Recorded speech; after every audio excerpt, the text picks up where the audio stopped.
오늘 말씀은 스가랴 4장 1절에서 14절까지 말씀입니다. 우리 나누린 교환 함께 보시면서 오늘 본 말씀 한 절씩 살펴보겠습니다. 먼저 1절 말씀 함께 읽습니다. 시작. 내게 말하던 천사가 다시 와서 나를 깨우니 낯이 자는 사람이 잠에서 깨어난 것 같더라. 주어 수로가 어떻게 될까요?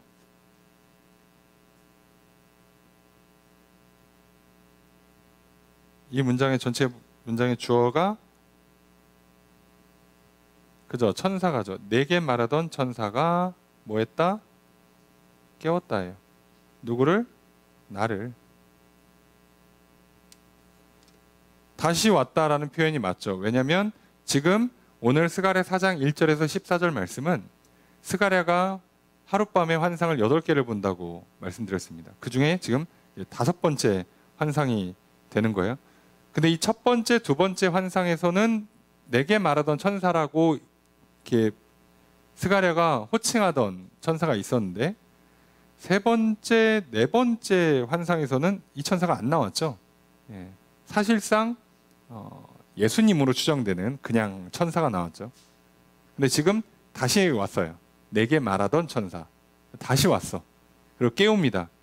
어차피 지금 밤중에 환상을 보고 있는데 정신이 번쩍 나서 보고 있겠죠. 그런데 뭘 다시 깨우냐면 환기시킨다는 뜻이에요. 이렇게 리프레시를 시켜서 하는데 그게 어떤 느낌이었냐? 마치 자는 사람이 잠에서 깬 것 같이 잠자다가 깬 것 같은 느낌으로 지금 다시 이렇게 깨어났다는 뜻이에요. 그죠? 자, 그 얘기를 하는 겁니다. 자다가 깼다는 얘기가 아니고 스가랴가 환상을 보다가 갑자기 깜빡 잠들었는데 다시 깨웠다 이게 아니고요. 다섯 번째 환상을 보는데 천사가 다시 오면서 자기가 마치 그렇게 잠에서 깬 것 같은 기분으로 깨어나게 된 거예요. 다시 정신이 더 집중이 잘 되게 되었다. 이런 뜻으로 이해하시면 됩니다. 2절의 첫 번째 문장 읽습니다. 시작.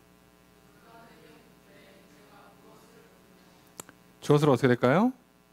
그가 물어봅니다. 뭐라고 물어보냐? 천사가 물어보는 거죠. 스가랴한테 너는 무엇을 보았냐? 라고 물어봐요. 여기 지금 물어봤다고 돼 있는 번역된 단어는 전부 다 말한답니다. 아마르로 돼 있어요. 근데 이제 문맥상 물어봤다라고 하는 건데 특이하게도 그냥 다 말한다로 돼 있습니다. 그래서 질문한다라는 표현보다는 그냥 대화를 하고 있어요. 지금 질문하고 대답하고가 아니라 되게 평범한 대화가 자연스러운 대화가 주고받고 있다는 걸 보시면 더 이해가 좋습니다. 2절의 두 번째 문장과 3절까지가 크게 한 문장이에요. 함께 읽습니다. 시작.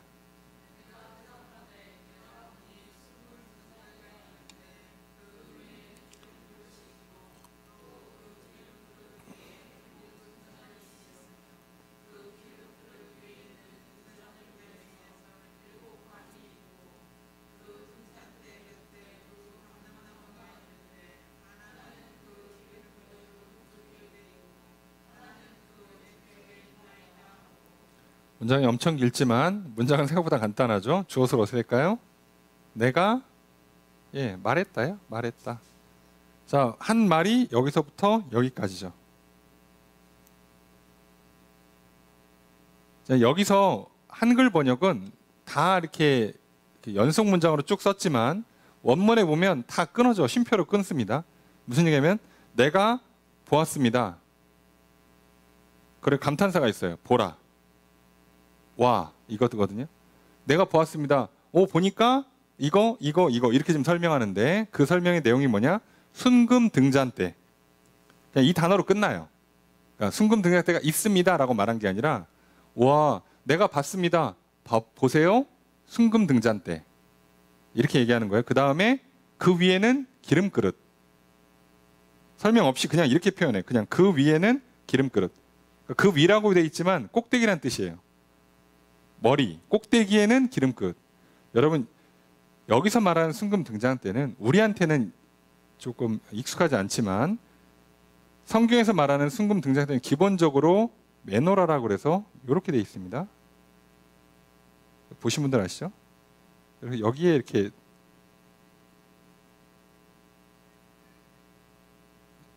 여기 끝에가 등인 거예요. 총 7개. 이렇게 생긴 겁니다. 이거 어디서 이제 이따가 사진 보여드릴 텐데 보시면 어디서 본 것 같은 그게 있어요. 이렇게 만들었어요. 요거란 얘기예요. 이게 순금 등잔대, 순금으로 된 등잔대고 성소 안에 들어가는 성물이죠. 하나님께서 모세를 통해서 만들라고 했던 모양이 원래 이거예요. 자, 요걸 봤어. 근데 그 위에 기름 그릇이 있대요. 꼭대기에. 그러니까 요거 더 위에 있다는 얘기입니다. 이렇게 위에 기름 그릇이 하나 또 위에 떠 있고 거기에 그 기름 그릇 위에 7등잔이 있으면, 자, 기름 그릇 위에 7등잔. 자, 이게 무슨 얘기냐면 기름 그릇이 있고 여기에 7등잔. 기름 그릇 위에라고 하면 그 뭔가 번역이 잘못됐죠. 여기가 기름 그릇인데 이 위에 등잔대가 있다 보면 이상하죠. 예, 번역을 이렇게 해서 그래요. 그게 아니고 그냥 꼭대기에는 기름 그릇, 그리고 위에 7등불, 등불이에요. 여기 7개 등불 있는 거. 요거 얘기하는 겁니다. 요거. 그리고 등불을 위해서 7관. 이 등불에 관이 붙어 있대요. 제가 그림 못 그려서 죄송합니다만 사진을 보여드리겠습니다. 뒤에 관이 있고 그 관 옆에 감람나무가 있고 양쪽에. 여러분 머릿속에 이제 내가 얼마큼 잘 상상했는가 조금 이따 사진을 보시면 여러분의 그 어휘력과 상상력이 얼마나 좋은가를 보시면 돼요. 자, 감람나무 2개 있고 맨 꼭대기 쪽에 기름 그릇이 있고 그 나무에서 기름 그릇으로 오는 관이 하나 있고요. 요 기름 그릇에서 등잔으로 가는 관이 7개 있고요. 그리고 그 각각의 관 끝에 이제 요 7등불 끝에 이어서 기름이 공급되는 거고, 그리고 앞에는 등잔대가 있어요. 여러분 머릿속에 대충 그림이 그렸는데 이제 만나 봅시다. 짜잔. 자, 요 그림을 보시면 돼요. 이게 가장 검색을 해보시면 수많은 그림이 나오는데 이게 가장 정확하다고 보시면 됩니다. 가끔 보면 약간 이상한 그림들이 있어요. 자, 그렇게 보시면 안 되고 이게 가장 정확하다고 보시면 돼요. 감람나무가 있고 감람나무에서 관을 통해서 맨 꼭대기에 지금 설명한 것 같은 기름 그릇, 그죠? 이게 기름 그릇이 있고, 그래서 여기서 지금 보이십니까? 이렇게 관이 이렇게 있는 거. 이렇게 관이 7개 있죠? 자, 이렇게 관들이 이어져 있어요. 자, 이 관들을 통해서 요 등잔에 여기에 기름을 공급하는 거죠. 그리고 여기에는 등불이 있는 거예요. 이렇게 7개씩. 얘는 그냥 등입니다. 이렇게 요 앞에 있는 메노라라고 이렇게 해서 총 7개 있는 거 그냥 얘 자체는 기름이 없어요. 그래서 성소에서는 어떻게 하냐면 매일 제사장이 여기에다가 기름을 채웁니다. 이렇게 매일 채우는 거예요. 기름 양이 얼마 없으니까 밤에 기름을 채워서 등을 붙이고 그리고 아침에는 끄고요. 자, 이걸 하는 거예요. 계속 기름 교체를 해줘야 돼요. 근데 지금 이 장면은 기름이 이제 계속 공급되는 장치처럼 만들어져 있죠. 이걸 본 거예요. 이거를 되게 딱딱딱 끊어서 설명합니다. 순금 등잔대, 꼭대기의 그릇, 7등불, 7등불의 머리, 7등불의 7관, 2 감람나무, 하나는 오른쪽, 하나는 왼쪽, 이렇게 돼 있어요. 원문에는 단편적으로 설명합니다. 뭐가 붙어 있고 설명한 게 아니에요. 그래서 한글 설명하면 더 이상해지는데요. 그게 아니고 요 그림으로 이해하시면 됩니다. 혹시 뭐 검색하셨다가 이거랑 비슷한 듯 뭐가 좀 다른 그림 보시고 이거겠지 하면 틀려요. 한글 성경 번역이 오해의 소지가 좀 있다는 거 보시고 요런 유의 그림으로만 이해하시면 돼요. 요걸 봤어. 자, 이걸 본 겁니다. 보고 나니까 이제 스가랴가 물어보겠죠. 4절 읽습니다. 시작.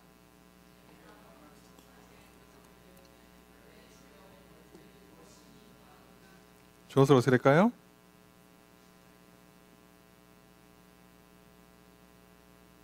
그죠? 내가죠. 주어가 내가 뭐 했다?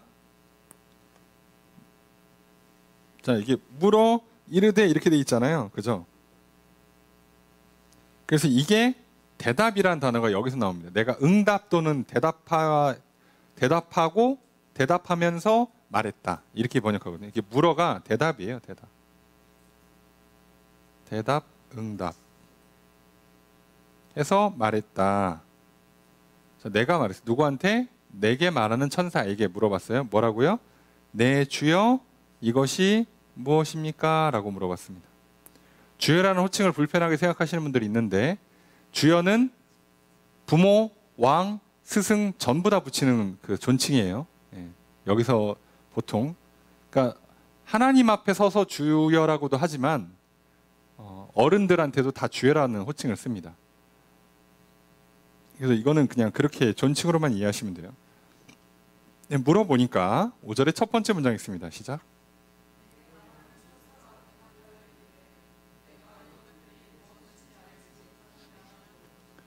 자, 주어서로 어떻게 될까요?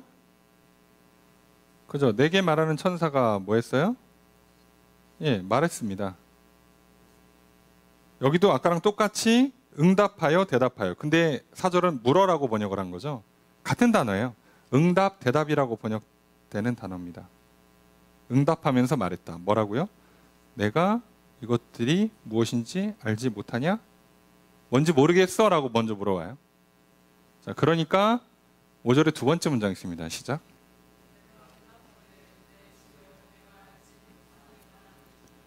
문장의 주어서로 어떻게 될까요? 내가 예, 여긴 그냥 말했다죠. 말했다. 뭐라고 말했어요?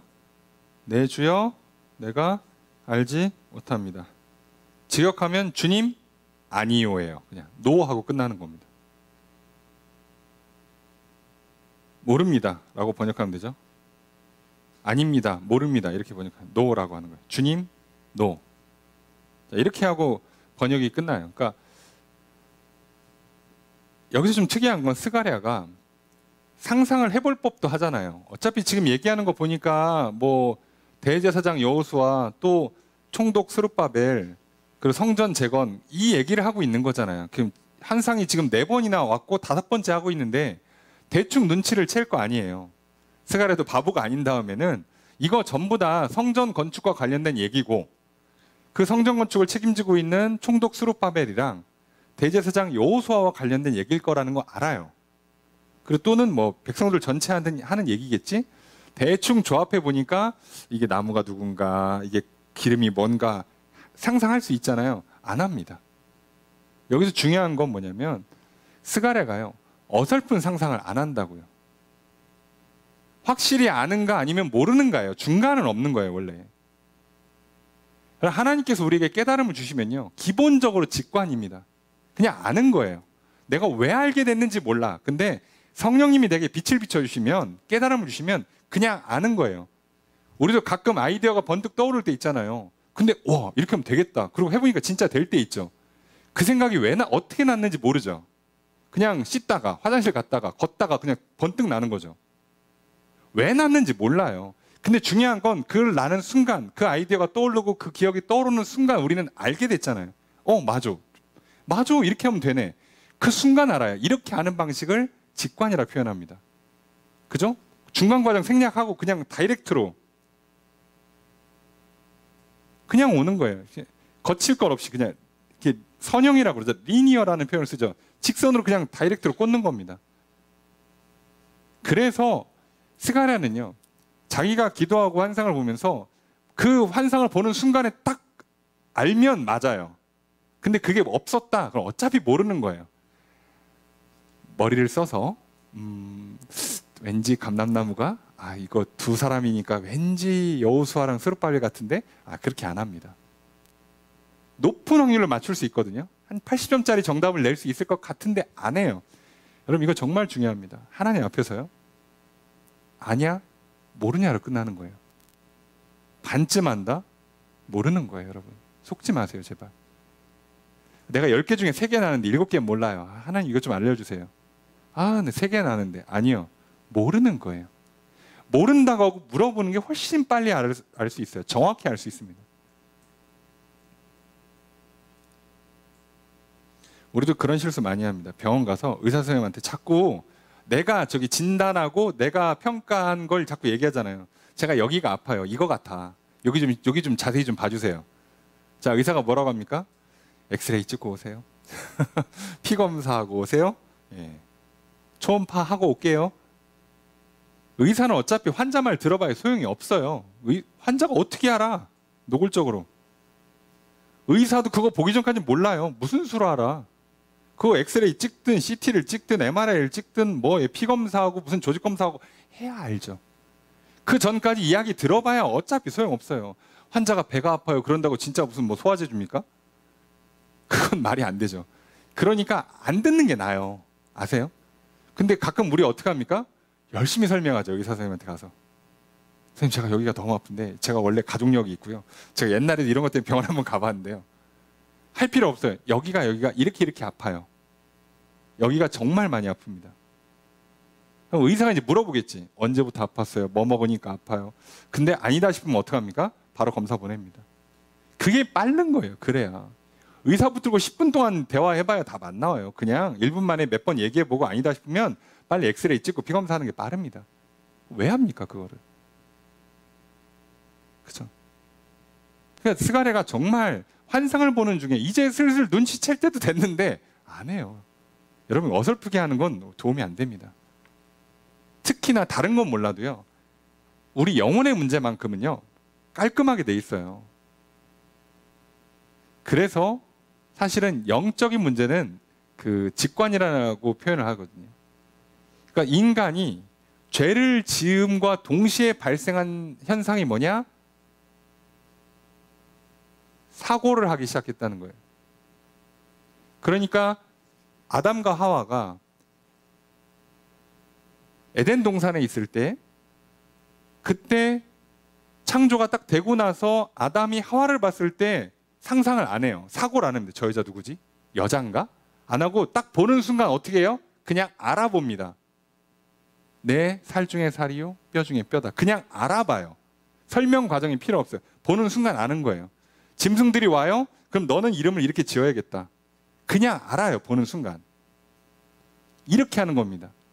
자, 그래서 하나님과 대화할 때도 그냥 그렇게 했어요. 그런데 선악과를 따먹고 나서 하나님께서 부르죠. 아담아 어딨냐? 그랬더니 아담이 뭐라고 해요? 내가 벌거벗은 몸이 부끄러워 나뭇잎으로 가리고 숨었습니다. 갑자기 상상을, 추측을, 논리적인 추론을 하기 시작합니다. 이상하지 않습니까? 하나님이 모를까? 나무 뒤에 있으면 모를까? 근데 모르겠지가 시작된 거예요. 그 전까지는 다 안다고 생각하고 그럴 일이 없었는데 모르겠지가 되는 거예요. 이상하죠? 그래서 여러분 좀 표현이 그런데요. 인간은요. 죄를 지으면 질수록 신뢰가 약하고 사랑이 식을수록요. 상상을 훨씬 많이 합니다. 머리를 많이 써야 돼요. 아시겠습니까? 하나님과 나 사이에 믿음이 충만하고 사랑의 교제가 충만해진다. 소통이 잘 일어나고 있다. 생각보다 깔끔하게 그 정보가 주고받고 의사소통이 될 겁니다. 하나님께서 나한테 뭔가 소명을 줬어. 그러면요. 받는 즉시 알아요. 수많은 그 선교사님들 또는 뭐 인생의 중요한 그 뭐 여러 가지 간증집들을 내신 분들 얘기 들어오면 기도응답 받고 이게 하나님 주신 게 맞나를 한 일주일간 고민하고 그러지 않아요. 받는 순간 알아요. 받아본 사람들은 다 압니다. 내가 그걸 거절할지언정 받는 순간 알아요. 모를 수가 없어요. 성령님이 나에게 감동을 주셨다? 받는 순간 다 알아요. 자, 직관이 아직까지 살아있는 죄인에게 마지막 남겨놓은 직관의 기능이 양심이에요. 양심의 가책을 받는 순간 알아요. 이거 죄다. 이거 잘못될 수 있다. 이거 나중에 문제가 될 수 있다. 라는 걸 설명할 필요 없이 그냥 알아요. 그냥 탁 뜨끔하고 들어오죠. 내가 물건을 부셔서 안 걸리겠지 하고 저쪽에다 숨겨놨는데 갑자기 엄마가 오더니 야 그거 본 사람. 자, 근데 그 순간에 탁 찔려요. 근데 그걸 내가 거절은 할 수 있어. 야, 너 못 봤어? 못 봤는데요. 하고 그냥 휙 나가버려. 자, 그러면 거절은 할 수 있는데 문제는 뭐는 작동한다고요? 양심이기 때문에 직관으로 들어온단 말이에요. 그냥 찔러요. 너가 잘못했잖아. 그냥 찌른다고. 이건 모를 수가 없어요. 그럼 말씀을 들을 때 모를 수가 없어요. 기도할 때 모를 수가 없습니다. 하나님이 알려주고 빛을 비춰준다고 표현하잖아요. 번쩍 빛을 비춰주면 양심을 콕 찌르면 모를 수가 없어요. 하나님의 뜻을 알려주거나 하나님의 뜻에 반대라고 죄를 알려줄 때는요. 모를 수가 없어요. 내가 안 받아들일 수는 있어도 모를 수는 없다고요. 그러니까 지금 스가랴는요. 그 현상이 안 일어났기 때문에 아예 그냥 모릅니다 하고 얘기 안 해버리는 거예요. 여러분 그러니까 어설프게 알지 마시고요. 알면 아는 거고 모르면 모르는 겁니다. 그래서 뭐라고요? 모르면 물어보라고요. 여러분이 앉아갖고 고민이 많이 돼요. 저 사람이 왜 저럴까? 추측이 많이 되죠. 그 얘기는 뭐예요? 무슨 얘기예요? 모른다는 얘기고 그만큼 둘 사이의 신뢰가 사랑이 부족하다는 뜻이에요. 소통이 잘 안 되고 있다는 얘기입니다. 이해되십니까? 아니면 한쪽이 지금 죄를 졌어. 악한 마음을 갖고 있거나 악한 의도를 품고 있거나 그래서 오해가 생기거나 그래요. 그러니까 이때는 어떻게 하는 거예요? 아, 저 사람이 왜 저렇게 하는지 나는 모른다예요. 모른다. 그러니까 모르니까 모르고 넘어가든가 아니면 궁금하면 물어봐야지. 간단하죠. 자, 스가랴 어떻게 합니까? 잠깐만 기다려보세요. 제가 한번 생각 좀 해요. 맞춰볼게요. 안 하고요. 뭐라고요? 모릅니다. 정말 간결하게 주님, 노, 끝. 모릅니다. 뒤에 또 나와요. 한번 또 물어보죠. 이게 무슨 뜻입니까? 물어보니까 너 모르냐? 그러니까 또 스가랴가 뭐라고 그래요? 모릅니다. 한 번 설명을 듣고 나서 그 다음 물어보면 추측할 수 있잖아. 그래도 뭐라고 얘기한다고요? 모릅니다. 이거 꼭 기억하십시오. 하나님과 우리 사이의 관계에 있어서요. 엄청난 고민과 추측과 무슨 암호를 해독하듯이 뭔가 엄청난 논리력을 사용해서 해야 되는 일들은 오히려 틀리는 거예요. 제가 개인적으로 안타까운 건 한국 교회에서 잘못 가르치는 것 중에 하나가 하나님 말씀을 깊이 묵상한다는 표현을 많이 쓰거든요. 그러니까 깊이 묵상한다는 게 추론의 추론을 거듭한다는 뜻이 아니에요. 무슨 돛 닦고 깨달음을 얻으라는 얘기가 아니에요. 바울이 말씀을 날마다 묵상한다는 건요. 하나님 나한테 이 말씀을 왜 주셨을까? 무슨 뜻일까? 아, 이게 이건 아닐까? 그게 아니에요. 묵상 그렇게 하는 게 아니고 어떻게 하는 겁니까? 이 말씀이 하나님의 말씀이다. 오늘 나에게 생명을 주시는 말씀이다. 오늘 내게 바른 길로 가라고 주시는 말씀이다. 라고 받아들이고 그 말을 듣고 못 알아듣겠으면 기도하고 물어보는 거고요. 알아들으면 그대로 가는 거예요. 그거를 계속하는 걸 묵상이라고 표현합니다. 근데 우리가 알고 있는 일반적인 묵상은 사실은 뭐에 가까워요? 명상에 가까워요. 명상은 세상 종교들이 쓰는 방식입니다. 그리고 참 놀랍게도 머리가 좋을수록 잘합니다. 왜요? 이건 추리력, 논리력이 필요한 거니까요. 아니에요, 여러분. 하나님과 우리 사이에요. 추리와 논리가 필요하지 않습니다. 예. 그게 들어가면 안 돼요. 예. 여러분 만약에 진짜 신뢰하고 사랑하는 사람이 있어요. 그게 뭐 부모든 배우자든 친구든 자녀든 누구든 간에 이 사람이 얘기합니다. 밥 아직 안 먹었지? 밥 먹으러 가자. 그럼 뭐라고 해야 돼요?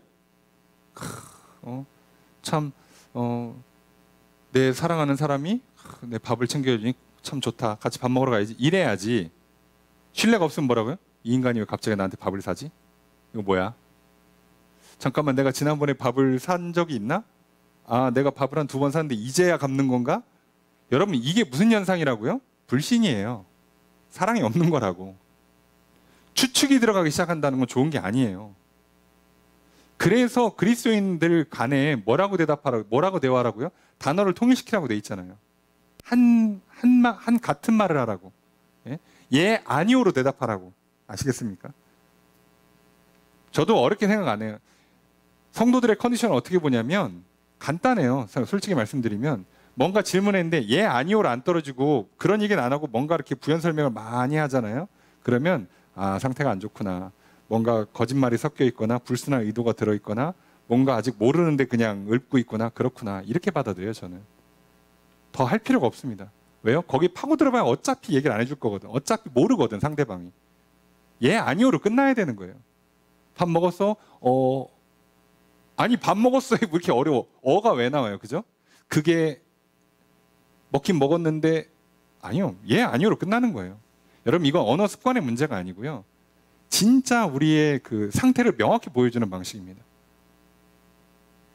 그래서 여러분, 왜 인사를 잘하고 대답을 잘하고 그러냐면요.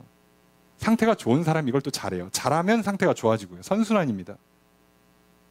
그래서 이게 기본이에요. 옛날 사람들이 의외로 지혜가 참 있죠. 오랜 세월 통해서 얻은 지혜 중에 하나죠. 예, 말을 똑바로 하는 사람. 그리고 그거 중에 하나가 뭐예요? 눈이 초점이 이렇게 마주치는 사람, 그죠? 눈이 안 흔들리고 눈동자를 안 흔들고 똑바로 보고 얘기하는 사람들, 대답을 명확하게 하는 사람들, 이 사람들의 상태가 좋다고 보는 거예요. 나쁜 일을 할지언정 명확히 합니다. 그죠? 예. 그러니까 명확하니까 오해할 필요가 없어요. 확실히 알 수 있지. 아, 얘는 좋은 사람이다. 아, 얘는 나쁜 사람이다를 확실하게 알 수 있어요. 그러니까 스가랴가 했던 이 기본들, 성경에서 보여주는 이런 많은 그 대화의 장면들에서 꼭 기억하십시오. 그리고 우리도 마찬가지예요. 말씀을 들었는데 빛을 비춰서 깨닫게 하시거나 양심을 찔러서 죄를 깨닫게 하거나 하면 받아들여서 알았다로 가든가요, 알았지만 거절하든가요, 아니면 그게 없으면 그냥 못 알아듣는 겁니다. 모르는 거예요. 이거겠지. 아니요, 그렇게 하지 마세요. 신앙생활은 굉장히 안 좋습니다. 여러분의 신앙의 성장을 굉장히 늦추고요, 방해하고요, 관계를 틉니다. 신뢰를 깎아가고요, 예, 사랑은 오히려 식어지는 현상이 일어납니다. 그래서 대화를 깔끔하게 하십시오. 할 수만 있습니다. 먼저 신뢰를 보여줬는데 상대방이 거절한다면 모를까, 내 입장에서 할 수만 있으면 먼저 신뢰와 사랑으로 있는 그대로 물어보고 있는 그대로 듣는 걸 하셔야 돼요. 이거는 뭐 누구나 똑같습니다. 그리고 하나님과 우리 사이에는 당연히 명확하게 돼야 됩니다. 자, 그걸 좀 기억하시면 좋고요. 자, 그래서 이제 천사가 대답해 주겠죠. 6절 말씀 읽습니다. 시작.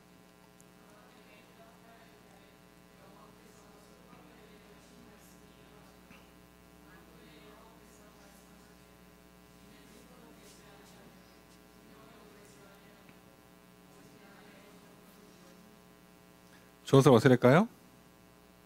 그가 천사죠.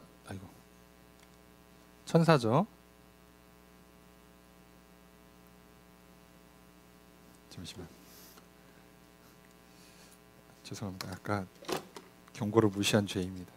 배터리 경고가 떴는데 이렇게 빨리 나가나?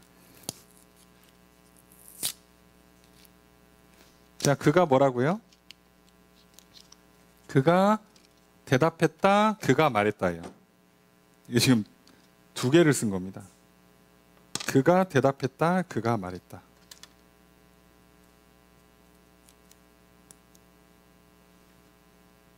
아, 정확하네.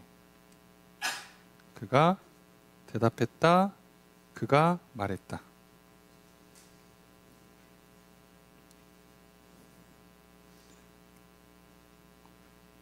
자, 뭐라고 얘기했냐? 자, 이렇게 얘기했다는 거예요. 자, 그래서 정확히는 요 사이에 이렇게도 붙어 있어요. 무슨 얘기냐면 여호와께서 스룹바벨에게 하신 말씀이다. 이것은 여호와께서 스룹바벨에게 하신 말씀이다 라고 천사가 스가랴한테 말합니다. 이것은 여호와께서 스룹바벨에게 하신 말씀이다. 그럼 여호와께서 스룹바벨에게 하신 말씀은 요 뒤에 있는 거예요. 만군의 여호와께서 말씀하신다.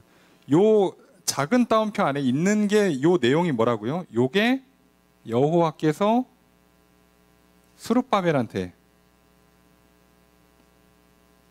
에게 하신 말씀이에요. 그죠? 큰 따옴표 안에 있는 건 뭐라고요? 요 안에 있는 요 내용, 큰 따옴표 안에 들어간 건 누가 누구한테 한 거예요? 천사가 스가랴한테. 아시겠죠? 자, 지금 천사랑 스가랴랑 얘기하는데 지금 여호와께서 스룹바벨한테 하신 말씀을 전달하는 거예요. 자, 그렇게 이해하시면 되고, 그래서 핵심은 뭐냐? 만군의 여호와께서 뭐라고 말씀하시냐? 이는 힘으로 되지 않고 능력으로 되지 않고 오직 나의 영으로 된다. 이는이라고 돼 있잖아요. 그러니까 이는이 무엇인가를 해석하는데 원문에 이는이 없습니다. 원문에 그냥 아예 없어요. 무슨 얘기냐면 힘이 아니다, 능력이 아니다, 오직 나의 영으로, 이렇게 돼 있습니다. 여기서 말하는 힘과 능력은 군사력, 정치력을 말해요. 여기서 말하는 건 개인의 힘, 개인의 역량을 말하는 게 아니고요. 스룹바벨은 총독입니다. 총독한테 야, 이거 힘으로 처리하는 거 아니야, 이거 능력으로 처리하는 거 아니야. 그 얘기는 여기서 말하는 힘은 군사력을 말하는 거고, 여기서 말하는 능력은 정치력을 말하는 건데 그게 아니라는 거예요. 왜요? 지금 스룹바벨은요 유대 총독으로 와 있어요. 근데 유대 지역이라는 지역 자체가 이미 땅 크기가 작잖아요. 여기서 총독으로 와봤자 사실은 권력이 별로 없는 자리예요. 옆에 다른 나라, 다른 지역을 다스린 총독으로 온 사람들이 또 있겠죠. 그 사람들이 훨씬 더 땅도 크고 훨씬 더 군사력도 있고 행정력도 있어요. 소위 그 바벨론, 그러니까 바벨론이 망하고 바사, 페르시아의 황제랑 닿는 연이 훨씬 더 좋아요. 그러니까 이 사람들이 무슨 일을 했냐면 맨 처음에 돌아올 때 스룹바벨을 총독으로 삼아서 돌려보냅니다. 포로 귀환을 시킬 때. 돌려보내요. 왜 스룹바벨을 총독으로 삼았냐? 스룹바벨이 다윗의 후손이란 말이에요. 그러니까 왕가죠, 왕가. 그러니까 이미 왕가의 혈통이기 때문에 이 사람은 사실 총독으로 왔지만 실제 그 지역에서는 왕노릇 하라고 보낸 거예요. 자, 그래서 보냈습니다. 자, 그러니까 다른 지역도 다 비슷한 현상이 일어날 거 아니에요. 다 정복했다가 자치적으로 통치하라고 좀 돌려보내주고 있어요. 자, 그런데 무슨 문제가 생겼냐? 딱 와서 성전을 지으려고 공사를 해요. 처음에 주춧돌 놨죠. 여기까지는 했어. 그리고 지으려고 하다가 문제가 생겼습니다. 주변에서 자꾸 군사적으로 협박을 해요. 나무 베러 가면 와서 막 시비 걸고 이런 식으로 돌 캐러 가면 시비 걸고. 자, 근데 이거는 일종의 힘싸움이잖아요. 군사력 싸움이 되는데 또 무슨 문제까지 있었냐? 이 사람들이 정치력을 동원해서 무슨 짓을 했냐면 이쪽 그 요단강 건너편에 있는 지역에 총독들이 있을 거 아니에요. 그쪽에도 그 총독이 다드네와 스달보스네예요. 이름이 그런데. 자, 요 내용은 여러분 스가랴 말고 스바냐를 보시면 거기에 이 내용이 다 나옵니다. 실제 이 성전 재건과 관련된 역사에 대한 이야기가 쭉 나오죠. 여기에 보면 그 모의를 꾸미고요. 그리고 나서 이것을 어떻게 합니까? 이 사람들이 모의를 꾸며서 황제한테 이 사람들이 성전 재건하고 자체적으로 세금을 걷어서 독립을 꾀합니다라고 상소를 한 거예요. 근데 그걸 받아줬네. 받아줘서 어떻게 된 거예요? 받아줘서 정지를 시켰어요. 위에서. 야, 성전 짓지 마. 그래서 중단이 된 겁니다. 안 그래도 어려운데 먹고 살기 힘든데 위에서 하지 말라니까 그걸 뚫고 몰래 하기가 너무 힘든 거예요. 그래서 멈춘 거예요. 16년 동안 멈춘 겁니다. 그게. 중간중간에 다시 한번 해볼 법도 한데 못 하는 거예요. 왜요? 스룹바벨은 힘도 없고 능력도 없으니까요. 근데 지금 다시 시작했잖아. 16년 만에. 학계가 막 일어나서 말씀을 전하고 하니까 다시 시작했죠. 그럼 가만히 냅둘 것 같습니까? 옆에서 또 하겠지. 또 합니다. 진짜로 이번에도 또 상소가 올라가요. 근데 그 이야기는 결론이 어떻게 나냐? 정반대로 납니다. 왜냐하면 처음에 그 다리오 왕, 초대왕이죠. 바사의 초대왕 다리오가 보내줄 때 가서 성전도 지어라고 해서 보내줬어요. 조서가 있어. 조서가 있는데 그걸 지어줬는데 중간에 이렇게 얘네 이상한 짓 합니다 해서 멈췄잖아요. 그리고 16년 만에 다시 지으니까 또 올렸잖아. 얘네 이거 반역하려고 그러는 겁니다. 이거 지으면 안 됩니다. 라고 했는데 그러고 나니까 무슨 문제가 되냐. 요번에는 그 왕이 아낙사스다 이 왕이 야 잠깐만 이거 검토 좀 한번 해봐. 이렇게 해서 검토를 시킵니다. 검토를 시켰더니 무슨 문제가 있냐. 초대 황제가 해서 보내라고 했던 서신 공문서가 있는 거예요. 그래서 이번엔 거꾸로 어떻게 되냐면 야 그거 하라고 한 거네. 이것들이 옆에서 정치질한 거네. 야 그거 신경 쓰지 말고 하라고 해 라고 허락해주고 야 그거 하라고 했는데 그렇게 못하게 맞고 그러면 어떻게 해. 에이 자 저기 쟤네 공사비 지원해줘. 그래서 공사비를 받습니다. 반대로 하는 거예요. 이번에는 16년 만에 일을 반대로 하는 거예요. 그러니까 하나님께서 뭐라고 말씀하시느냐. 스룹바벨아 너가 힘이 없어? 능력이 없어? 너 정치력도 없고 군사력도 없어 일이 못할 것 같지? 아니 16년 전에 이미 한번 멈춰갖고 지금 마음의 상처가 크지? 낙심이 됐지? 그런데 이번에는 내가 해줄게. 내가 도와줄게. 나의 영으로. 내가 역사한다고, 내가 일한다고. 그러니까 맨 처음에 이 사람들이 뭐 때문에 실패한 거예요? 사실은 제대로 기도하고 제대로 안 했어요. 맨 처음에 왜 실패했냐면 성전 주춧돌을 놓을 때 돌을 딱 깔고 놓으니까 돌 상태가 형편없지. 옛날 솔로몬 성전 보세요. 막 멋지지. 예? 거의 막 대리석 잘라서 오고, 예? 온갖 좋은 걸로 치장을 하니까 그걸 알고 있는 노인들이 저기서 어디 돌 이상한 거 떼와가지고 대충 깔아놓은 걸 보니까 너무 낙심이 되는 거예요. 울었습니다. 성경에 보면 울었다고 돼 있어요. 너무 낙심이 돼서. 이게 뭐냐 싶은 거지. 그러니까 그런 믿음이, 결국 그런 낙심과 그런 절망이, 눈에 보이는 걸 의지하는 저들의 신앙이 결국은 기도하지 않게 만들고, 기뻐하지 않게 만들고, 순종하지 않게 만드는 거예요. 거기에다가 저렇게 공격이 들어오니까 져요. 근데 이번에는 하나님께서 다시 일으키시면서 뭐라고 하는 거예요? 기도해. 학계 보내주고 스가랴 보내주고 기도해. 그리고 내가 할게.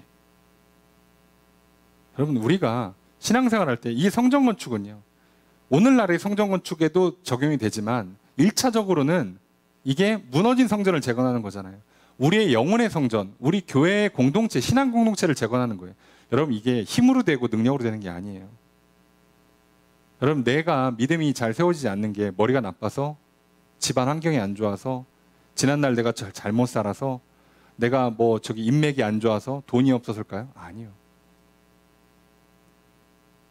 우리가 교회 신앙 공동체를 만들어가기가 어려운 이유가 여기 지역이 안 좋아서, 시대가 잘못 걸려서, 멤버 구성원들이 뭔가 이렇게 다들 이렇게 뛰어난 사람들이 별로 없고, 우리가 모여서 돈도 많이 없고 그래서 그럴까요? 아니요.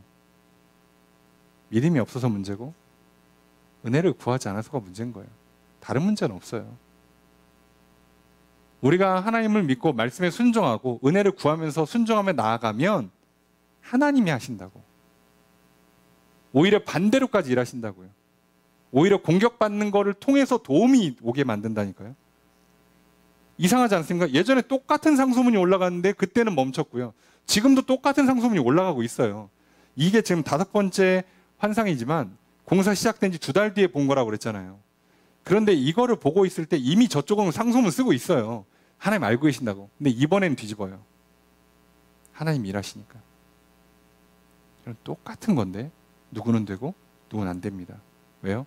하나님의 영이 일하시는 것과 사람이 일하는 거는 결과물이 다르게 나온다고. 우리가 그래서 속으시면 안 된다고 말씀드렸잖아요.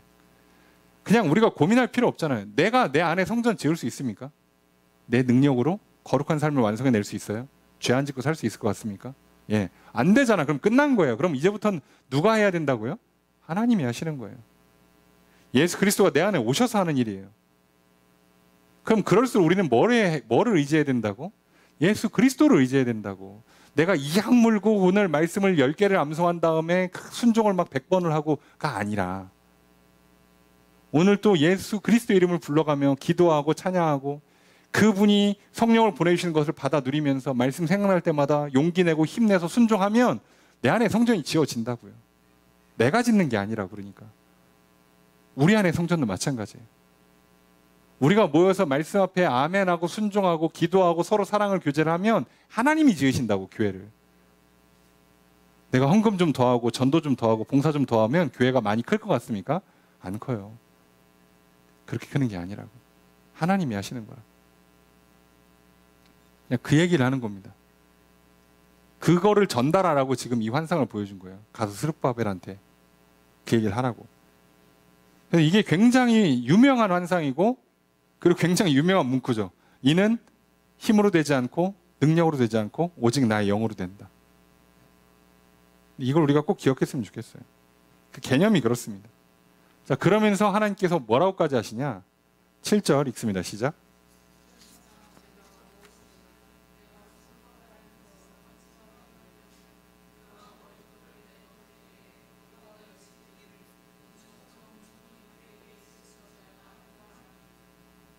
이제 계속 이어지는 거죠. 여기까지가 이제 천사가 하나님 말씀을 전달하고 있는 거죠.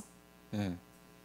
그러면서 하나님께서 앞에는 스룹바벨한테 하신 거고 그 다음에 하나님께서 이제 그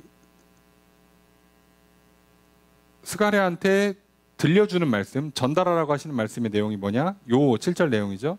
내용이 보니까 이렇게 되어 있습니다. 큰 산아 너는 무엇이냐라고 물어보고 너는 뭐냐는 거죠. 너는 누구냐라고 해놓고 여기 스룹바벨 앞에서 평지가 되리라라고 되어 있는데 이렇게 번역해도 되고요. 여기 뭐라고 되어 있냐면 큰 산아, 여기서 말하는 큰 산은 대적들이죠. 장애물들. 지금 상소문 올리고 뭐 일할 때마다 회방하는 저 주변 나라들한테 뭐라고 하냐면 너는 스룹바벨 앞에서 평지란, 딱 그냥 끊는 거예요. 정체성을 큰 산아 너는 누구냐? 스룹바벨 앞에서 평지. 너는 산이 아니라 평지라고. 그 얘기를 지금 왜 하는 거예요? 지금 이거 대적들한테 들려주는 게 아니고 누구한테 들려준다고요? 스룹바벨한테 들려주는 얘기예요. 스가랴가 가서 전달해 줘야 돼요. 스가랴가 스룹바벨한테 뭐라고 얘기해 주는 거예요? 스룹바벨아, 저 큰 산들이 뭐라고 하시냐면 하나님께서 네 앞에서 평지래. 그냥 지나가래. 그냥 건너가래. 너 넘을 수 있는 산이래. 이렇게 말하는 거예요. 그가 머릿돌을 놓을 때 그는 누구겠어요? 스룹바벨입니다. 스룹바벨이 머릿돌을 놓을 때 무리가 이렇게 외칠 거다. 은총 은총 그에게. 자, 여기서 이제 그 머릿돌을 놓는다 그러면 머릿돌은 완공하고 맨 마지막에 올리는 거예요. 예.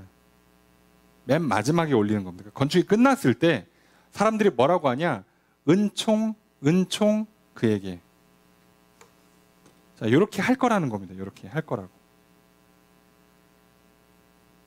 그래서 근데 이게 번역이 조금 애매한 게요.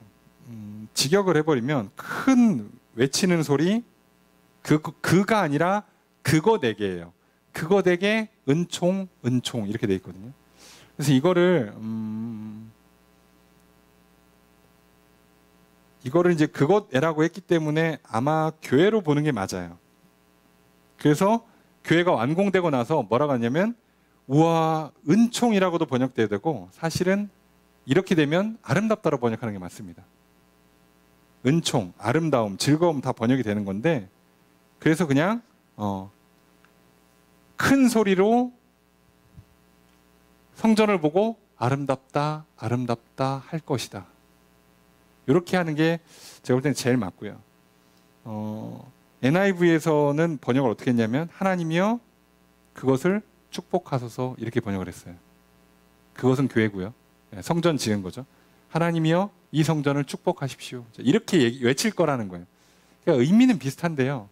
가장 직역하면 말은 큰 소리로 성전이 아름답다, 아름답다 할 거다. 아마 이게 맞지 않을까 싶습니다. 그러니까 스룹바벨한테 지금 격려해 주는 거예요. 야, 너 힘이 없고 능력이 없어? 하나님의 영으로 하는 거야. 너 앞에 보니 장애물들 그거 다 평지야. 신경 쓰지 마. 너 완공할 거고 완공할 때 머리털 놓으면 사람들이 성전 아름답다고 칭찬할 거야. 걱정하지 마. 이렇게 얘기하는 겁니다. 이게 하나님 방식이죠. 자, 8절 읽습니다. 시작. 저것을 어떻게 될까요? 여호와의 말씀이 이게요. 번역을 잘해야 됩니다. 무슨 얘기냐면 이거 지금 9절에 말하는 거 누가 말하겠어요? 천사가 말하겠죠. 예, 그러니까 이 말씀을 누가 받은 거예요? 천사가 받은 거예요. 그러니까 여기서 말하는 나는 누구예요? 천사입니다. 그래서 여호와의 말씀이 천사에게 임했다예요. 그래서 그가 천사가 이르시되 말한다예요. 나한테 설명하다가 또 천사가 하나님 말씀 받고 또 얘기해 준다는 얘기입니다. 그죠? 자, 이렇게 이해하는 거예요. 여호와의 말씀이 천사에게 임하고 천사가 말을 하는 거예요. 그걸 설명한 겁니다. 갑자기 스룹바벨한테 임한 게 아니고 환상 보다 말고 갑자기 음성 듣고 그런 게 아니고요. 예, 이거 천사한테 한 겁니다. 자, 이해되셨죠? 자, 9절 읽습니다. 시작.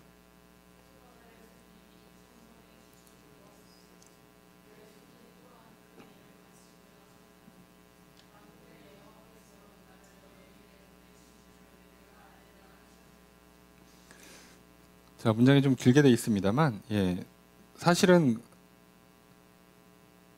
그 두 문장으로 봐도 되는데 굳이 안 나누고 했어요. 자, 주어 수로가 어떻게 될까요?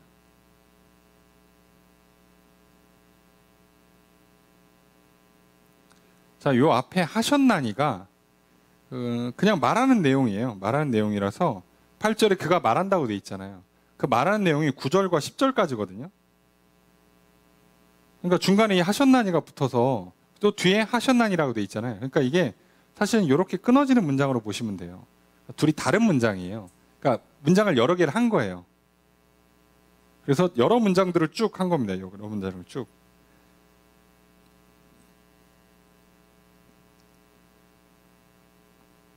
자, 그래서 굳이 나눠드릴 걸 했구나. 자, 우선은 앞에 거를 보면, 자, 이거 스룹바벨의 손이 주어입니다. 스룹바벨의 손이 뭐 한다? 놓았다, 마칠 거다. 스룹바벨이 기초를 놓는 걸 했잖아요. 16년 전에. 근데 하나님께서 뭐라고 말씀하시는 거예요? 너가 완성할 거다. 그러면 어떻게 된다? 그 다음 문장의 주어수라고 어떻게 될까요? 그죠? 내가 하니까 너죠. 너희가, 이거 복수입니다. 너희가 알게 될 것이다. 너희가 알게 될 것이다. 뭐를 알게 될 거라는 거예요? 요만큼. 만군의 여호와께서 나를 너희에게 보내신 것을 알게 될 거다. 무슨 얘기죠? 만군의 여호와께서 나, 천사죠. 천사를 너희에게 스가랴를 통해서 스룹바벨과 이스라엘 백성들에게 보냈다는 것을 너희가 알게 될 거다. 지금은 안 믿지? 근데 나중에 성전 다 지어지는 거 보면 하나님, 만군의 여호와 하나님께서 천사인 나를 너희에게 보여주고 보내준 게 진짜라는 걸 알게 될 거야.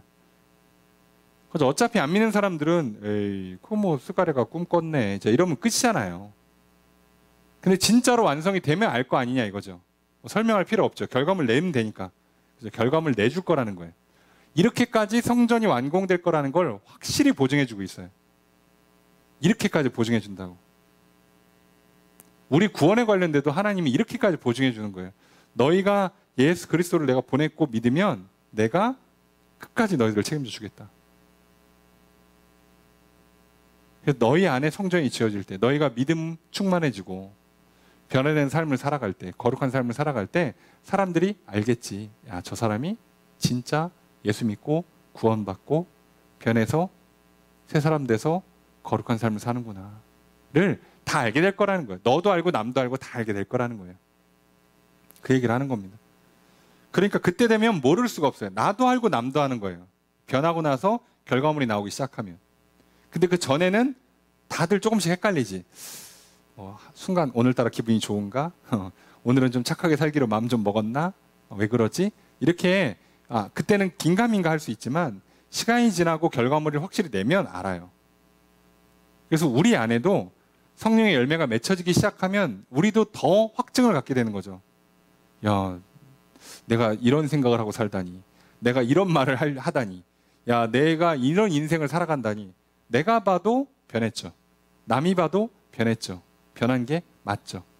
근데 맨 처음에는요, 그냥 시작하자마자 하나님께서 뭐라고 그래요? 예수 믿었어? 너 의롭다고 해줄게. 너 이제 새 사람 됐어. 제가요? 저기 예수 믿은 지 한 1분밖에 안 됐는데 제가 변했다고요? 모르겠지. 내가 봐도 모르겠죠. 예. 지금은 모르지. 왜요? 변화시켜놔도 아직 결과물이 안 나오니까. 근데 이제부터 누가 결과물을 빨리 낸다고요? 믿을수록 빨리 나온다고. 그러니까 안 믿으면 안 믿을수록 자기 손해가 되는 거예요. 믿을수록 결과물이 더 빨리 나오잖아요. 그러니까 지금 하나님께서도 스가랴를 통해서 스룹바벨을 격려하는 이유가 뭐겠어요? 믿고 용기 내서 전진하라 이거예요. 장애물 신경 쓰지 말고, 너 힘없고 능력 없는 거 신경 쓰지 말고, 내가 하라고 했으니까, 내가 할 거니까 너는 그냥 전진해, 추진해, 밀어붙여. 그 얘기하는 거예요.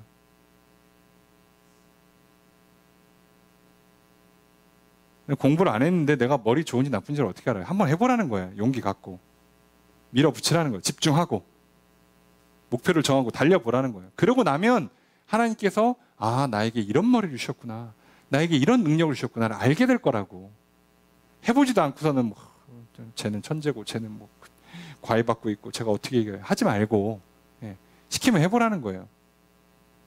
그러니까 참 이게 희한하죠. 악순환이 되는 거예요. 안 믿으면 하나님도 일을 못 하셔.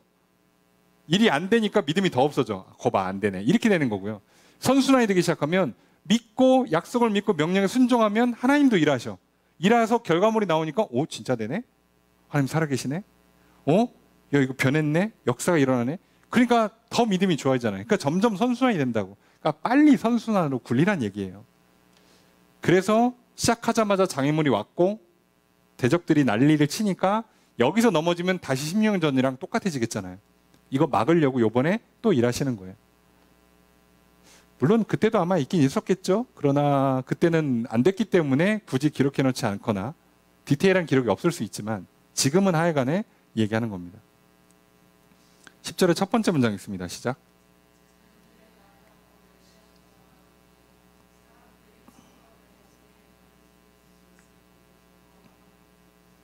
자, 주어를 어떻게 될까요? 이건 이제 의문문이고 뒤에 문장의 주어를 보면 사람들이 기뻐할 것이다.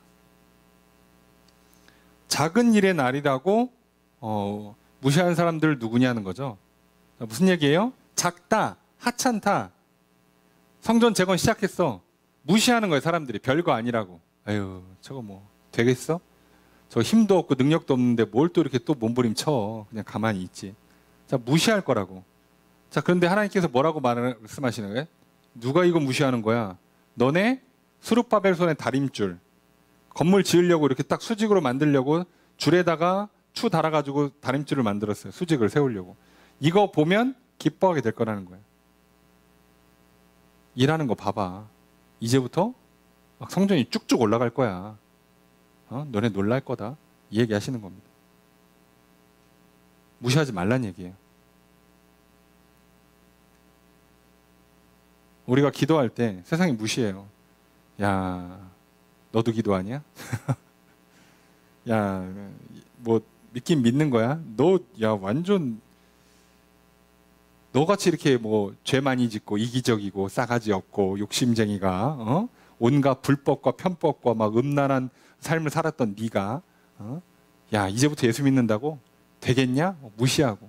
야, 그래 네가 오늘부터 막 기도한다고 공부한다고 운동해 본다고 변화된 삶을 살아보겠다고 막 개무시하고 막 난리를 칠 때 하나님께서 뭐라고 하는 거예요?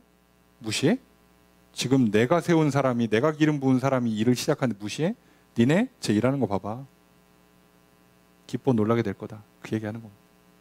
여러분 오늘 세상 사람들도 알잖아요. 최고의 복수는 성공하는 거라고. 예. 여러분 오늘 우리 안에 성전이 지어져서 하나님 함께 하심으로 정말 기쁨이 있고 평안이 있고 행복이 있고 만족이 있고 후회가 없는 삶. 막 정말 사랑을 베푸는 삶. 하나님께 주시는 복을 받는 게 보여지는 삶. 그 삶을 사는 것으로 우리는 증명하는 겁니다. 세상의 방식으로는 증명 못해요. 뭐 좋은 차, 외제차 끌고 다니고, 예, 돈 많이 벌고, 그렇지 못할 수 있어요. 하지만 다른 세계를 사는 거잖아요. 그걸 얘기하는 겁니다. 그래서 하나님께서 지금 다른 건 얘기하네요. 하나님도 야, 예루살렘 성전 짓는 거, 성벽 높게 세우는 거 봐라. 야, 예루살렘 농사 짓는 거 봐라. 이런 얘기 한마디도 안 하세요. 뭐라고요? 성전만 얘기하십니다. 그거 되면 이제부터 복을 내릴 거니까. 그래서 앞에 있는 환상들도 얘기했잖아요. 복 받게 되고 막 번성하게 되는 거 볼 거라고. 예. 그렇게 해주시는 거예요. 여러분 우리 안에 성전 짓는 게 사실상 우리한테 1번입니다. 여러분 이게 안 됐는데 여러분이 하나님께 어떻게 복을 내리시겠냐고. 솔직히 말해서. 내 안에 성전이 안 세워지는데 어떻게 내 안에 참된 기쁨과 만족과 평안과 행복을 주냐고. 복을 어떻게 내리냐고. 생명을 주시고 장수를 주시고 형통케 하는 걸 어떻게 주냐고. 그거 주면 죄를 짓는데 내 안에 먼저 거룩한 나라를 세워놔야 줘도 문제가 안 생기죠. 그러니까 먼저 이 작업부터 하라고. 그래야 복을 준다고. 마찬가지예요. 여러분 내 안에 그리고 교회를 세우는 작업들을 위해서 우리가 기도하고 헌신하고 사랑으로 섬기고 하는 거 안 하고 내 인생부터 가꿔보겠다? 될까요? 솔직히 말해서. 여러분 세계 역사를 보세요. 하나님께서 교회를 세운 다음에 그 나라인데 복을 주세요. 항상 그렇게 하십니다. 개인의 인생도 공동체도 마찬가지예요. 교회는 이러거나 말거나 나는 내가 할 거 다 하고 먹을 거 다 먹고 입을 거 다 입고 내 거 다 해놓고 나서 남으면 부스러기로 교회를 돕겠다 하면 하나님이 분명히 죄를 지니까 여기를 줄이면 줄여서 절대 더 안 줍니다. 그리고 더 주면 이 사람 100% 망가져요. 이게 좋은 게 아니잖아 그러면. 그러니까 그냥 이 사람 죽고 그냥 공동체까지 피해를 보는 거잖아요. 그러니까 이게 악순환이 된다고. 세상도 알아요. 공동체를 세울 때는 이타적으로 살아야 된다고. 인간은 이기적으로 살지만 공동체나 국가나 민족을 세울 때는 이타적으로 살아서 만들었다고. 그게 인간이 갖고 있는 힘이라고 얘기를 하죠. 그런데 그 세상도 아는 거를 교회에서 안 한다? 우리가 믿음의 공동체를 만드는데 그 작업을 안 한다? 같이 죽자는 얘기밖에 안 돼요. 방법이 없습니다. 그래서 옛날 사람들 진짜 참 어떻게 보면 배움은 부족했지만 뭐 이것만큼은 제대로 했잖아요. 그죠? 어떻게 합니까? 그 먹고 살기 힘든 때 성전에 그죠? 뭐 성미라고 그래서 목사님이랑 교회 주일날 식사할 거 그 쌀부터 먼저 떼어놓고 시작하잖아요. 돈 들어오면 11조 떼어놓고 시작하잖아요. 근데 그 사람들이 다 어떻게 됐어요? 그 사람들의 세대가 우리나라에서 가장 복받은 세대가 됐잖아. 생각을 해보면. 이유를 불문하고 다른 얘기 뭐 넣지 말고 그것만 보자고. 자녀들이 잘 되는 복을 받았잖아요. 근데 지금 어떻게 살아요? 반대로 하죠. 내 거 다 떼어놓고 남으면 쓰죠. 이상하지 않습니까? 근데 왜 우리는 더 잘 살지 못하냐고. 대한민국 건국 이래 가장 가난한 세대라며. 처음으로 성장을 못하는 세대라면서. 네, 한번 잘 생각해 보세요. 우리 기도합니까? 교회를 위해서 기도합니까? 나라 민족을 위해서 기도합니까? 얼마나 관심 있어요. 공동체에. 다 내 것만 신경 쓰지. 예? 오늘은 뭐 먹지? 뭐 입지? 나한테 얼마를 써야지? 관심이나 있어요. 교회에 뭐가 필요한지, 하나님께서 뭐 지금 뭐를 기뻐하고 나를 통해서 교회 안에 또 교회를 통해서 세상을 향해서 뭘 할지에 대한 관심조차 없잖아요. 아무 생각도 없잖아요. 그러고 사는데 하나님께서 어떻게 성전을 세우냐고 우리 안에. 안 돼요, 여러분. 제가 열심히 푸시 안 하는 것도 뭐 문제란 문제겠지만 여러분 뭐 푸시한다고 될 문제도 아니고 솔직히 말씀드리면 예. 요즘 같은 시대에 푸시도 함부로 못합니다. 그러니까 예. 할 수 없어요. 속으시면 안 돼요. 자, 이게 하나님 나라 방식이라는 기억하세요. 지금 먹고 살기 힘들어 죽겠는 사람들이 16년 동안 여기저기 치여가지고 농사도 안 돼. 하나님께서 제때 비도 안 줘. 예. 우양가축도 잘 안 커. 난리가 났잖아요. 지금 악순환이 돼버렸잖아. 하나님께서 뭐라고요? 잘 되니? 니들 거 먼저 챙겨보니까 니네 집부터 먼저 지으니까 성전 저렇게 방치시켜놓고 하니까 잘 되든? 하나님 대놓고 얘기하시잖아요. 그거 아니라고. 그렇게 하는 거 아니라고. 솔직히 성전 짓는데 어마어마한 돈이 들어가는 게 아니에요 지금. 그리고 더 놀라운 건 이거 시작하면 어떻게 한다고요? 저쪽 황제에서 돈 보내준다니까요. 중앙정부에서 예산을 내려준다고. 처음 출애굽하고 성전 지을 때 그 돈 어디서 왔어요? 애굽에서 빌려온 거예요. 빌려오고 안 갚은 거잖아. 자기네들 돈이 들어간 게 아니에요. 생각을 해보면. 엄청 쓸 것 같죠? 내 인생에서 엄청 마이너스 되고 손해볼 것 같죠? 안 그래요. 계산기 잘못 두드리는 겁니다. 세상 방식으로는 하나님 나라 이해할 수가 없어요. 그리고 잘 생각해 보세요. 오늘날 많은 사람들이 얘기하죠. 육아가 너무 힘들다고. 맞는 말이에요. 왜요? 부모가 독방 육아를 하니까 부모가 또는 여자가 아내가 육아를 독박을 하니까 당연히 힘들지. 못해요, 여러분. 원래 아이는 어떻게 키운다고 돼 있어요? 마을이 키우는 거예요. 마을이 키운다고. 근데 지금 전 세계에서 아이를 키우는데 마을 공동체를 제공해주는 나라가 어디 있어? 선진국으로 가면 갈수록 이거 안 합니다. 아시죠? 후진국들은 잘해요. 그러니까 후진국들은 애를 많이 낳고 선진국 애를 안 낳는 현상이 일어나는 거예요. 그럼 그 발전된 나라가 다 이주민들한테 뺏기는 거잖아요. 그럼 나중에 바보입니까? 우리 왜 그렇게 해요? 그런데 오늘날 육아에 대한 분담을 해줄 수 있는 제일 좋은 공동체가 뭐겠어? 맘카페가 아니고요. 예? 교회라고요. 생각해 보세요. 어디가 그걸 해주냐고. 그런데도 우리는 교회를 좋은 공동체를 안 만들어 놓고 혼자 죽으라고 애키워 보세요. 진짜 죽어나가요. 돈 한도 끝도 없이 들어갑니다. 돈 없으니까 애 안 낳고, 애 안 낳으니까 나중에 늙으면 더 외롭고, 그러다가 안 되면 이제 고양이 엄마, 강아지 엄마가 되는 거죠. 아이, 사람 키우라니까 왜. 이게 악순환이에요. 절대 그렇게 하시면 안 됩니다. 그래서 스룹바벨한테 왜 이렇게 격려를 해주시는가. 심지어 스룹바벨은 아무 관심이 없다 그러긴 뭐하지만 스룹바벨은 아무것도 못하고 16년째 손 놨어요. 총독인데 힘이 없잖아. 능력이 없잖아. 16년째 손 놓고 있는 사람이에요. 근데도 하나님께서 스룹바벨한테 기름을 붓겠대. 내가 하겠대요. 따라만 오래잖아 지금. 믿고 따라오래잖아요 제발. 여러분 그게 하나님 나라 방식입니다. 잊지 마십시오. 내가 손 놓는데 하나님은 손을 안 놔요. 나만 16년 손해를 본 거예요. 생각을 해보면. 자, 그걸 꼭 기억하셔야 됩니다. 자, 10절의 두 번째 문장 있습니다. 시작.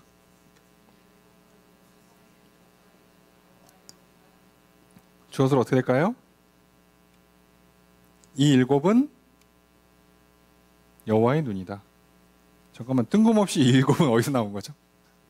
기억나십니까? 이 일곱? 일곱 기억나세요? 네.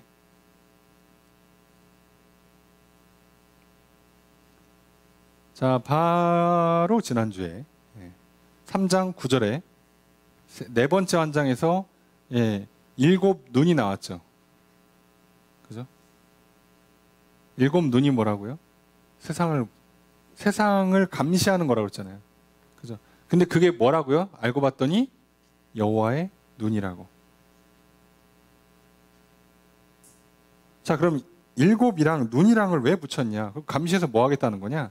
자, 이게 어려운 말이 아니고요. 이거 지금 여호와께서 눈은 감시라는 의미도 갖고 있지만 눈은 지혜, 지식을 뜻하는 표현이라서 일곱은 완전을 상징하고 지혜를 얘기하니까 하나님께서 뭐라고요? 이걸 그래 대부분 학자들이 뭐라고 생각하면 하나님의 전지를 표현하는 거라고. 하나님께서 다 알고 계시다. 다 알고 있어. 너가 어려운 것도 알고 있고 지금 상황이 어떤 것도 다 알고 있어. 다 알고 있고 내가 할 거야. 앞에서 말씀하신 전능을 보여줬다면 지금 전지를 보여주는 거예요. 그래서 이걸 붙여준 겁니다. 굳이 전에 거라서 지금 갑자기 뜬금없이 튀어나온 것처럼 보이지만 이걸 붙여서 뭐라고 설명해 주는 거예요? 하나님 전지하셔. 다 알고 계셔. 하나님께 다 하실 수 있어. 너는 믿고 따라와. 자, 이 얘기만 하는 거예요. 다른 얘기 안 합니다. 그러니까 하나님께서 내가 다 알고 내가 다 할 수 있어서 믿고 따라오라고 얘기하는데 우리는 하나님 없이 내 인생을 이렇게 세워보고 내 가정을 이렇게 세워보고 내가 소속되는 공동체를 이렇게 만들어보고 하려고 애를 쓰니까 힘만 들고 되지도 않고 인생은 낭비가 되고 그러다 병들어서 어려움 당해서 고통당해서 인생이 허무해지고 이 악순환이 들어오잖아요. 자, 그래서 하지 말라는 거예요. 전지전능 하나님을 믿고 그분이 먼저 하라고 하는 내 안에 우리 안에 성전 짓는 것부터 시작하시면 거기를 시작으로 해서 하나님께서 그제서야 제대로 성벽을 나라를 재건하는 일을 시작할 거예요. 하나님은 이 순서를 바꾼 적이 단 한 번도 없으십니다. 영혼의 문제가 안 풀렸는데 육신에다가 복을 주는 건 없어요. 하나님 나라에서는. 그 뭐 건강한 육신을 죄지라고 안 합니다. 오히려 육신을 치십니다. 못 쓰게 하려고. 성전 지을 때까지 제대로 오히려 잘못 쓸 거기 때문에 오히려 못 쓰게 막아놓는 경우가 더 많아요. 그리고 또 대부분 크리스찬들이 보면 많이 좀 아프세요. 왜 그런지 아시죠? 그래야 말을 잘 들어요. 반대로 얘기하면. 몸이 너무 건강하면 말을 안 들어요. 성전 짓기 전에 벌써 이미 손이 움직이고 있거든. 그래서 차라리 나아요. 근데 아시잖아요. 병들고 뭔가 맨날 골골대는 사람이 가늘고 길게 가죠. 건강하신 분들 급사하시는 경우가 훨씬 많습니다. 왜요? 모르니까. 어디가 문제인지를 모르니까. 인생이 정말 잘 나가잖아요. 어디서 브레이크 걸린지 모르면 그냥 추락해요. 그냥. 근데 계속 안 되고 계속 힘들고 한 사람들, 그래서 뭐를 제대로 알기 시작한 사람들이 조금 인생은 좀 괴로울지언정 길게 안전하게 가는 거예요. 자, 이걸 꼭 기억하시라고 전지전능하신 하나님께서 말씀하시는 거예요. 자, 이스라엘 포로에서 돌아왔으니까 내가 회복한다고 약속까지 했는데 지킬 거야. 근데 니들이 말을 안 듣잖아. 야, 내가 전지전능해. 내가 다 알고 있어. 내가 다 할 거야. 시키는 대로만 하자. 자, 성전 다시 짓고 다시 시작해. 내가 복을 줄게. 그 복 받으면 금방 올라올 거야. 나라 금방 부강해질 거야. 자, 그 얘기하는 겁니다. 11절 읽습니다. 시작.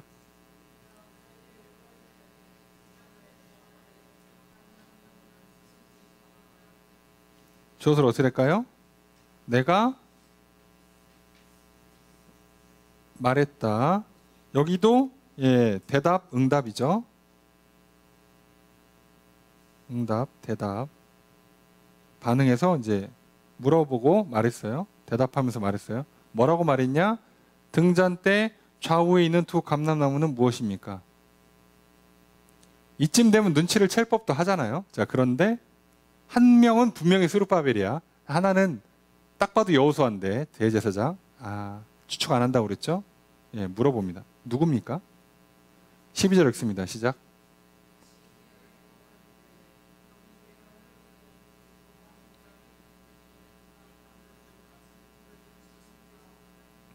주어를 어떻게 할까요? 그죠? 내가죠. 내가 또 응답해서 대답해서 말했다. 뭐라고요? 금 기름을 흘리는 두 금관 옆에 있는 이 감람나무 두 가지. 같은 얘기예요. 근데 이 감람나무인데 뭐라고 설명했어요? 처음에 감람나무만 설명하다가 이 두 감람나무가 관을 통해서 그릇에다가 기름을 모아주고 있잖아요. 그러니까 이 감람나무는 뭐냐라고 물어보는 거예요. 지금 11절, 12절 다 감람나무가 뭐냐고 물어보는데 12절에 설명을 좀 더한 거죠. 관에 기름그릇 있는 거 그렇게 만들어주는 요 나무 뭐냐라고 물어보니까 13절 첫 번째 문장 있습니다. 시작.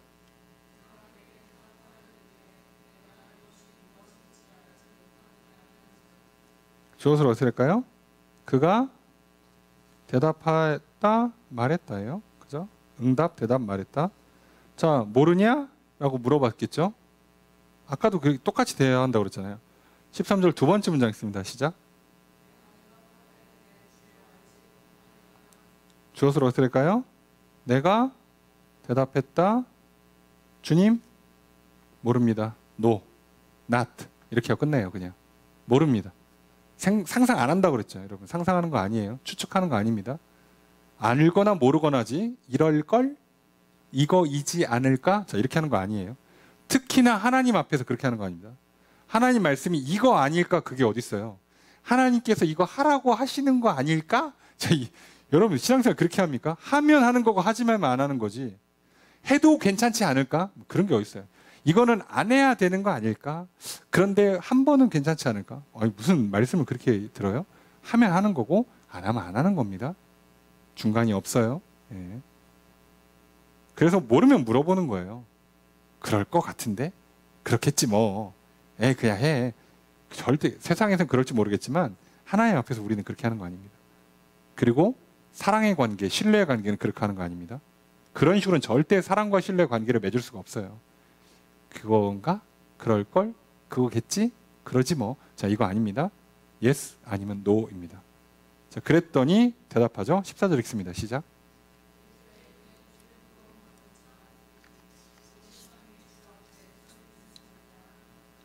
주어를 어떻게 할까요?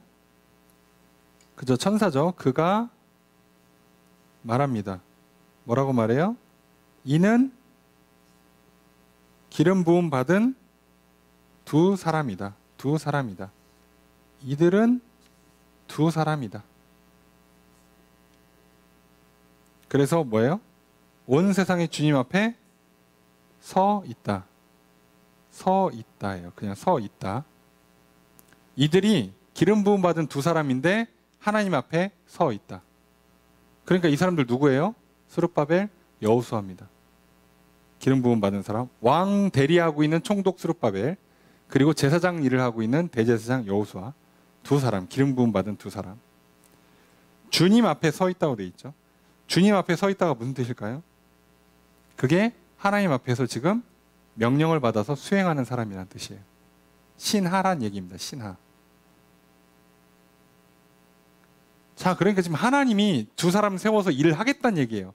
그 사람들이 뭐라고요? 기름을 흘려보내서 성전의 등을 밝히는 거예요. 그러니까 지금 이 성전 건축이 이 두 사람을 통해서 되게 하겠다는 얘기입니다. 하나님께서. 이 환상은 의미만 보면 간단하죠. 하나님께서 스룹바벨, 여호수아 두 사람을 통해서 성전 재건을 완성하겠다. 나의 영으로.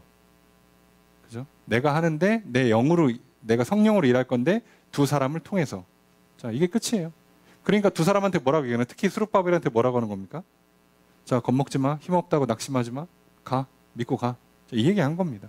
그거를 스가랴가 전달하는 거죠. 격려해 줘야죠. 이게 끝입니다. 여러분, 성전 건축에 관한 하나님의 말씀. 그리고 오늘 내 안에, 우리 안에 성전 지을 때 적용되는 동일한 말씀입니다. 오늘 이 말씀 기억하시면서 여러분 힘이나 능력이나 또 이런 여러 가지 상황이나 환경들 신경 쓰지 마시고 하나님께서 나의 안에 성전 짓기를 시작하셨으면 이루실 겁니다. 성령으로. 내 안에. 그러니 나는 낙심하지 말고 신경 쓰지 마시고 오로지 믿고 순종하시면 됩니다. 오늘 그렇게 함으로 성전이 지어지고 그 성전을 통해서 하나님의 복이 흘러넘쳐 그래서 나라가 제대로 세워지는 것처럼 오늘 내 인생이 하나님 나라로 세워지는 정 복된 인생을 살아가는 그리고 교회와 가정을 정말 복된 곳으로 만들어가는 그런 저희들의 삶이 되길 소망합니다. 오늘 그런 삶이 되는 저 여러분 되시기를 주의 이름으로 축복합니다. 말씀을 정해 보겠습니다. 스가랴 4장 1절에 14절은 스가랴의 5번째 환상에 대한 기록입니다. 스가랴가 환상을 봅니다.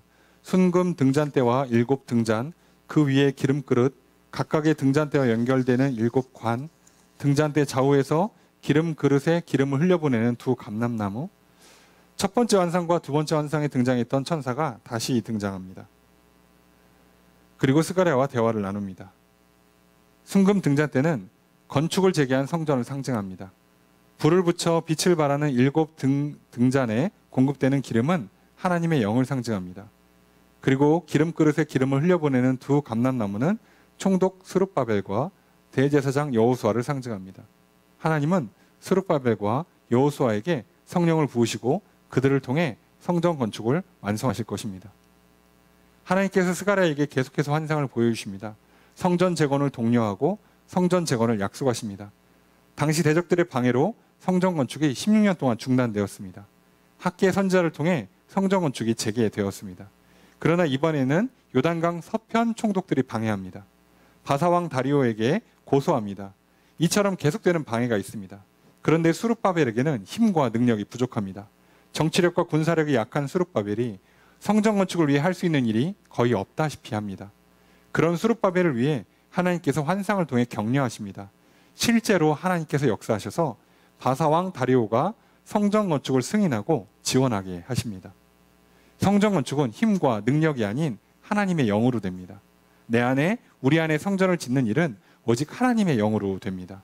그러니 힘과 능력이 부족하다고 해서 성전 건축을 멈추지 맙시다.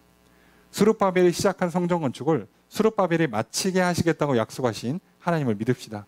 내 안에 성전 건축을 시작하신 그리스도께서 내 안에 성전 건축을 완성하실 것입니다. 나는 약하고 부족하나 그리스도께서 나를 구원하시고 내 안에 성전을 세우시고 영원한 하늘나라에 들어가게 하실 것입니다. 우리는 약하고 부족하나 우리 안에 교회를 세우신 그리스도께서 교회를 성장시키시며 든든히 세우실 것입니다. 이것을 믿고 성령의 도우심을 힘입어 성전 건축을 시작합시다. 내 안에, 우리 안에 성전 짓기를 멈추지 맙시다. 그래서 아름다운 성전을 지어 하나님께 영광을 돌리고 또 복된 인생 살아가시는 저 여러분 되시기를 주의 이름으로 축복합니다.